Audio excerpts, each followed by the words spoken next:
Ladies and gentlemen, it is with my great pleasure that I bring up to you to receive the 2007 Father of the Year Award, Senator John Edwards. Thank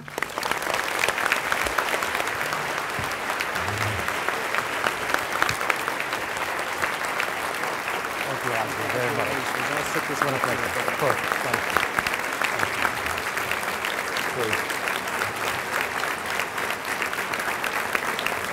Please. All right, the first lesson all of you have to learn is when politicians do this, they don't mean it. That's what they really mean.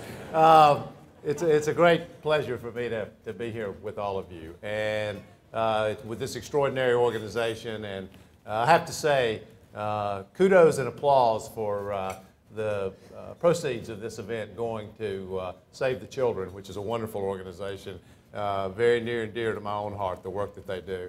I also wanted to say a word about receiving this award, because actually, I hate to admit it, but I'm not the best parent in my family. The best parent in my family is here with me today. It's my wife, Elizabeth, who's right down here.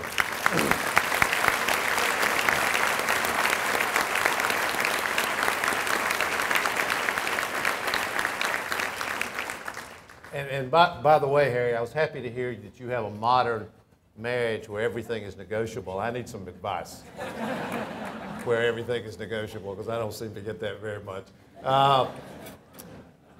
Larry, I thought your speech was amazing. Moving, heartfelt, reminded me when I was listening to you of my own father, who was similar to a lot of fathers that you'll hear about today. Didn't go to college, worked very hard so I could have a chance to do what I've been able to do. I still remember when I was young, coming downstairs and seeing him sitting at the kitchen table, 5 o'clock, 4:30 in the morning, watching a PBS station, trying to educate himself so he could get a better job he worked in the mill, so he could get a better job in the mill. And I was always, such an extraordinary human being. That was what I wanted to be as a father. And I haven't met his standard, just like I haven't met Elizabeth's standard. But I will tell you that I had an experience in 1995, which was uplifting for me. I went to Africa with my 15-year-old son, Wade, to try to climb Mount Kilimanjaro. And I had no mountain climbing experience. It's actually not that hard to climb, but it's a fairly high mountain. It's just under 20,000 feet. And my son had just come from spending 3.5 weeks at mountaineering school with Outward Bound in Colorado. And so he had a little bit of experience at this. And we'd always had a relationship where I was the big figure in his life, and he leaned on me. And he was just 15 years old. So we started climbing Kilimanjaro together. The higher we got, the sicker I got. And I got a really serious case of altitude sickness at about 16,000 feet. And I still remember we woke up at midnight to make the climb to the top. Temperature was about 0 or a little below, the 40, 50 mile an hour winds. Conditions were ugly. And we started climbing, and I hadn't kept any food down for a couple of days, so I had no energy and was sick. And my son got to the place where I finally had to say, go ahead. I'm not sure I'm going to make it. Go ahead. And he did. It was in the middle of the night. He did. He left. And I was plodding along, sitting down every few minutes, trying to make my way to the top, becoming incredibly discouraged, thinking, I came halfway around the world to climb this mountain, and I'm not going to get there.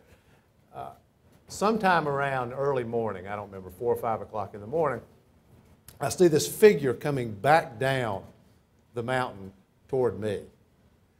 And it was my son, who had gotten to the top and had made his way back down to me to take me to the top. And talk about role reversal. And to see the pride that he had in being able to help the man who had always, from his perspective, helped him, and to watch him, first of all, be more concerned about me getting there than him getting there.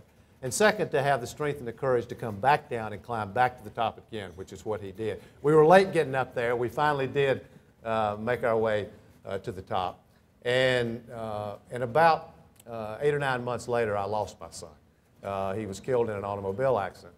But I have to tell you, that experience that we went through together, first of all, made me a better father for my other children. Because I realized your children, it is true, your children learn not only from what you say, but from what you do.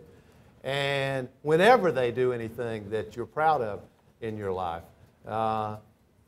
you'll be able to look back on the things that you taught them, both through your words and through your deeds. And I remember the extraordinary pride that I had then. I wish Wade were here with me today to celebrate this award, but my other children know about it, and I can't begin to tell you how honored I am. Thank you all very much.